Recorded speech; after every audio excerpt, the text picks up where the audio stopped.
ఇంటి కిరాయి కట్టకుంటే 1 నెల ఆగుతారు, 2 నెలలు ఊకుంటారు. అయినా లాపర్వా చేస్తే ఇజ్జత్ తీస్తారు. అప్పు తెచ్చిన కాడ టైంకి ఇవ్వకుంటే చూసి పెద్ద మనుషుల గిన గుంజుతారు. అంతెందుకుల్లా మనకే రావాల్సిన కాడ పైకం ఆగితే ఊకుంటామా? ఇచ్చేదాకా జిడ్డు చేస్తాం. తీసుకునే కాడ గిట్లున్నప్పుడు ఇచ్చే కాడ కూడా అదే లెక్కతోటి ఉండాలి కదా మరి. దావుకన ఖాళీ చేస్తలేరు అని మున్సిపాలిటీలే సీజ్ చేసి పడేసిండ్రు. 3 ఏండ్ల సంధి 37 లక్షల ఆస్తి పన్ను కడతలేరట. ఎన్ని మాటల నోటీసుల మీద నోటీసులు పంపినా సప్పు లేకుంటే ఇలా సామాన్ సదురుకపోతానికి వచ్చిండ్రు. 2 రోజుల్లో కడతామంటే సరే అన్నారట.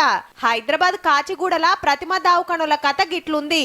పేషెంట్ల కాడ పక్కా బిల్లులు గుంజుతారు గాని వాళ్ళు కట్టాల్సిన ట్యాక్సులు అయితే కడతలేరన్నట్టు.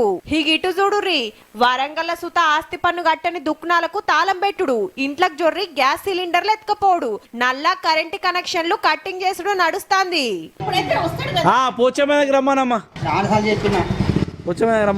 ఆడాడా ఆఫీసర్ల మీదకి మరల పడతాండ్రు పబ్లిక్.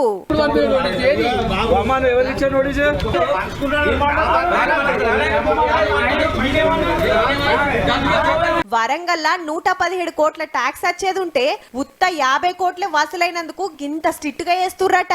కాచిపేట సర్కిల్లో 236 షాప్స్ ను మేము సీజ్ చేయడం జరిగింది.